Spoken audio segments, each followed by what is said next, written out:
Federal Judicial Academy needs constant involvement if you want to make it a success.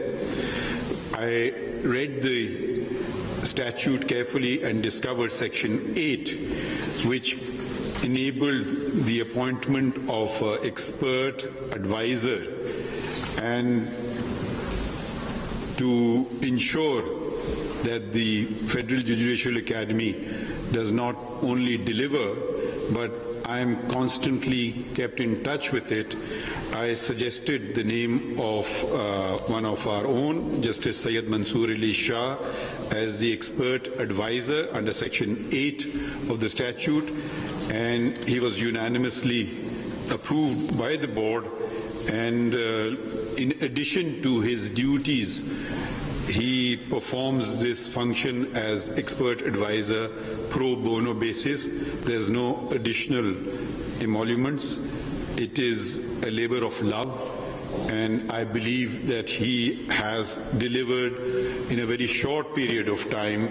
It's not quite, it's just a little over 3 months, and you can see the changes that have taken place, the changes that he has brought about. I have given him virtually a carte blanche. With my other duties, I have sometimes told him, you just do it, I'll sign it, not to worry. So we are working on very closely. He is performing wonderfully, and I wish him continuous success, because in the success of this academy lies the success of all of us as an institution to deliver justice throughout Pakistan. Every province has, I believe, a provincial judicial academy, but this is the Federal Judicial Academy, which, as rightly pointed out by Justice Shah, brings about cohesiveness, connectivity, and communication most of all.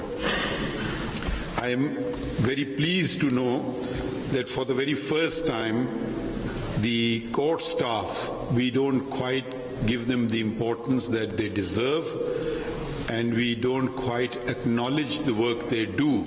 Without court staff, an efficient court staff, a judge may flounder.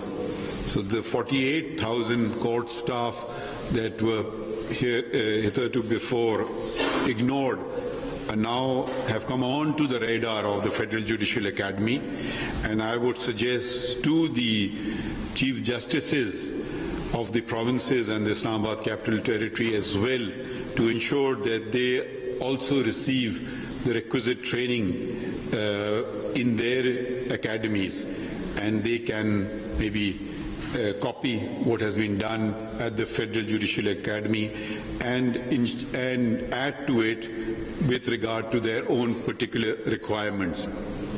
Then we have 3,200 judges throughout Pakistan in the district judiciary, of which a sizable number, I'm happy to note, 500 are ladies, and they also require training from time to time. There is training at the provincial level, but the federal level training not only brings everyone together, brings Pakistan together, unifies the country, unifies the judiciary, but they also share valuable experiences with each other. There are variations, some local things which are not quite known even within the province. For instance, a district office judge or a judge in Karachi would not know anything about a preemption suit. So there are many things which even within the province you don't know, each other provinces you don't know, so it's a good place to share ideas, to bring everyone together. Justice Mansoor Ali Shah has made certain suggestions that the Honourable Chief Justices of the provinces in Islamabad Capital Territory may follow, and I, as chairman of the Federal Judicial Academy, will certainly propose this in a meeting in which all the Chief Justices are members, and I'm sure that they will want to assist, if I can speak on their behalf, in ensuring what the Federal Judicial Academy determines, in particular the manner of nominations I'm pleased to note that it's merit-based, and that how the Federal Judicial Academy, don't want to, since the details have already been mentioned, I don't want to repeat those, and it will bring about necessary consistency. It will enhance public confidence. After all, the first place of interaction of a litigant is not with the High Court or with the Supreme Court. It is with the civil judge, with the judicial magistrate. And we want to make them to raise the status to a position where further appeals stop. If the quality of justice administered at the first tier is such that it is found not only acceptable, but peers and superiors consider the decision, then it reduces the burden on other courts higher up in the hierarchy. And this concept that has developed in the country of taking virtually every matter right up to the Supreme Court before one is satisfied must come to an end if we want the system to survive. We must also ensure that the frivolous kind of litigation or no consequence litigation, what do I have to lose to go to the Supreme Court? At the worst, my case will be dismissed. That should also be repelled, and costs, and where necessary, substantial costs should be imposed to discourage this kind of litigation where you think you do have nothing to lose. A tenant may say, okay, fine, I'll continue staying in the premises for another 20 years. Eventually, I will be told by the Supreme Court to leave the premises, but I still gain 20 years. Similarly, I'll continue breaching the contract I entered into. At the end, okay, what happens? The only way to stem this kind of frivolous litigation is the imposition of costs. Of course, these have to be done in a way which is uniform amongst all. It should not be too much of a variant. One judge does it, another judge doesn't do it, another judge imposes very heavy costs, and such and so forth. The structure of this constitution that is set out, it is the high courts which are the supervisors of the subordinate courts under Article 203, and the decisions of the high courts are binding on all subordinate courts under Article 201. The similar provision that enables the decisions of the Supreme Court binding on all other courts is Article 189 of the Constitution. I am very happy to see that technology is being used. Technology has also been used, now is being used in the Supreme Court, in that the first case as Chief Justice that I presided over was the Supreme Court Practice and Procedure Act case. It's to determine its constitutionality, and that was broadcast live throughout Pakistan. When certain cases of public importance are broadcast live, it also is an educational tool. Judges learn, lawyers learn, litigants learn, they understand what is the dispute about, and I hope that confidence is established in the common citizen that he is seeing justice being done. And he may not agree with us, and that's the fundamental right of every citizen to disagree with us, but he will see how it is being done. I can have a different point of view from someone else's, and that other person's point of view I would respect as well, even if it is in complete disagreement with my own. But it ensures that it brings about a level of transparency, it brings about a level of openness, and I think, hope and expect that it brings about a level of it works as an educational tool as well. There are, of course, downsides for judges, including myself, because when I go home, my wife says, you were slouching, you were not sitting properly. So there are downsides to it as well. So, but that is for us to suffer and not for others. Previously, we weren't too bothered about these things, but one has to be a bit more cautious. I'm very happy to know that technology, or how it's being used, and technology is a tool, just as the qalam mentioned in the Holy Quran was a tool. Now we have further technology, and we must use these tools to gain knowledge. And what does a judge possess? A judge possesses primarily, he should know the law and as much of it as possible, so that helps in making him or her a better judge. So I'm very happy about the WhatsApp groups that had been, and I'm particularly pleased to note that it is not what the Federal Judicial Academy determines the judges required to be taught or be provided expertise in, but the demand is now coming from the judges in the training need assessment, abbreviated as TNA. And this is very good, because I don't know something, I reach out, and the Federal Judicial Academy, if it thinks that there are a considerable number of people who want to be assisted in this regard, they make a program and reach out to them and train them in that regard. I'm very happy that excursions are also being provided by the Academy. I would stress one aspect, if I may recommend to Justice Shah and to the Director General of the Academy, which is the future really, and that is being aware of the environment, being aware of environmental problems, learning of conservation, preserving limited resources, pollution, climate change. Because if we do not conserve the environment, then there is no future.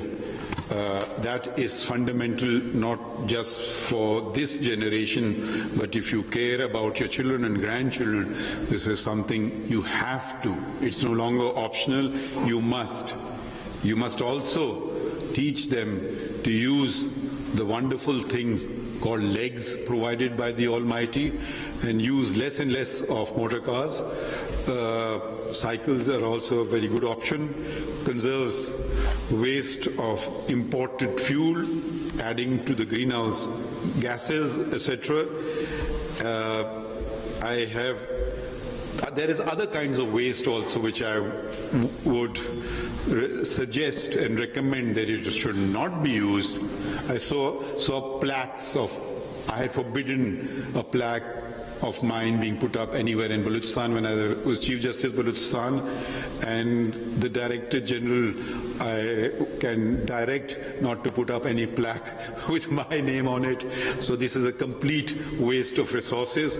If people have done something wonderful, the coming generations, their peers, will remember them in their hearts, and that's the best way to remember them, and not waste a piece of metal or paint and put it on a wall. That's not how we should be remembered. We should be remembered in what one writes, what one teaches, what one has and what one has given to society. I think that is very important. In conclusion, I would thank the Federal Judicial Academy and the participants, particularly I believe that I'm also addressing the district judiciary throughout Pakistan, that we look to you. You should not look to us. We look to you to ensure that the public confidence in the judiciary is raised. People have confidence in court. We look to you to ensure fairness. We look to you to ensure that when two litigants come before you, you do not discriminate between them, you treat them equally. We look to you to ensure that all lawyers are treated with respect. Give respect, you get respect. We look to you to ensure that while senior counsel are given respect, juniors are assisted whenever they can be, and all these things is a fundamental feature of our faith, ikhlaq.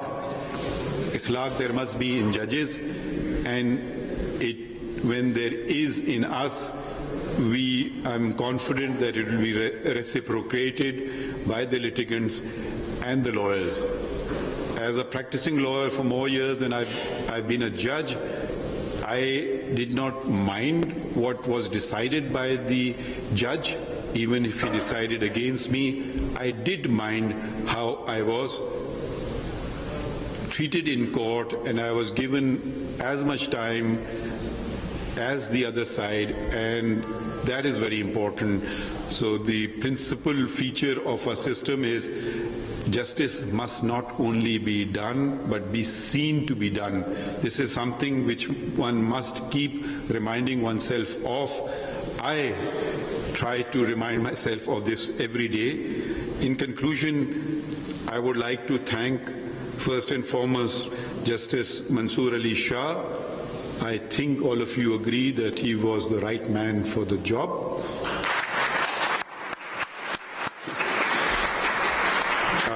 I would like to thank Hayat Ali Shah Sahab, the Director General of the Federal Judicial Academy. I would like to thank a volunteer. I was informed, Sher Khan, who's done some wonderful work, assisted with the Federal Judicial Academy. I would like to thank the international organizations that have been mentioned, and the UN Women in particular. I was just wondering why not UN men. Anyways, heartfelt thanks to the UN women. Maybe the UN men should learn something from them and come forward and assist the Federal Judicial Academy as well. I would like to thank the National Information Technology Board for their help. And with knowledge, you can never say, I have acquired all the knowledge that is. It's a continuous process, and I'm very happy that this Judicial Academy is becoming a more interactive, proactive organization and reaching out, as opposed to the Federal Judicial Academy being somewhere nobody quite knows where it is or what it does. And we must also acknowledge the fact that the world, we cannot see it in isolation anymore, and the fact that Justice Shah has taken an initiative to involve the academia of other countries and reaching out to judges to spare some time and deliver lectures online, if not physically. That's commendable, because we must have connectivity with other centers of knowledge throughout the world, and encourage, I would add my voice to his appeal that the Chief Justices of the provinces should encourage when their judges of their provinces achieve something and they want to be trained or want to go for further studies. That should definitely be encouraged, because they will bring back something valuable to be shared with their peers and will enrich the system. And I would now thank all of you for inviting me. I did not quite do much other than preside over a board meeting. The other two board meetings that I presided over, and this I have, if you want to change the future, how do you do it simply? Educate people, assist them in attaining expertise in the relevant field. That's how you can change immediately the future. It can start immediately. And it is for this very reason when the message of that is in the Holy Quran, the very first word was Iqra. It could have been so many other things. It could have been namaz, roza, zakat, hajj. Iqra, read. And from reading, knowledge, learning, the use of the pen. The very first direction from above there was that. And what is that? Acquisition of knowledge. Go to China if you have to acquire knowledge, hadith of the Prophet. And with these words, I thank you all for your patience. बाद में chief justice of Pakistan justice Qazi Faez साहब तकरीब से खिताब कर रहे थे। आगे बढ़ते हैं, आपको बताएं सर्दी की शिद्दत में इजाफे के बावजूद कराची में हफ्ते के आखिरी दिनों में गैस फराहमी में कमी कर दी गई है। बाज़ इलाकों में गैस रात 11 बजे से कबल जबकि बाज़ में दोपहर में भी गैस गायब हो रही है। सार्फिन का कहना है कि बलूचिस्तान में खपत बढ़ने से कराची के मुख्तलिफ इलाकों में गैस कमी बढ़ गई है। तफसील जानते हैं अली इमरान।